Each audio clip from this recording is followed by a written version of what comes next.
पसीना, स्वेटिंग या पर्सपायरेशन एक बहुत बड़ी नेमत है। इंसानी जिस्म का दर्जा हरारत 98.6 डिग्री फ़ारेनहाइट होता है और अगर ये बढ़ जाए तो ज़ायद गर्मी जिस्म से पसीने की सूरत में बाहर निकलती है और एवेपोरेट हो जाती है। पसीने में 99% वाटर यानी पानी होता है और 1% मिनरल्स, लैक्टिक एसिड और सॉल्ट्स होते हैं।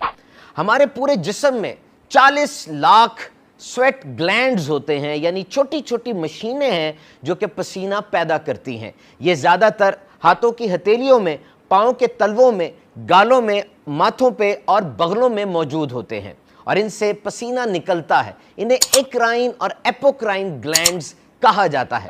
याद रखिए, पसीने से जिस्म की चर्बी नहीं पिघलती बल्कि सिर्फ ज़ायद पानी खारिज होता है और ये जो पानी खारिज हुआ इसको जल्दी पूरा कर लेना चाहिए।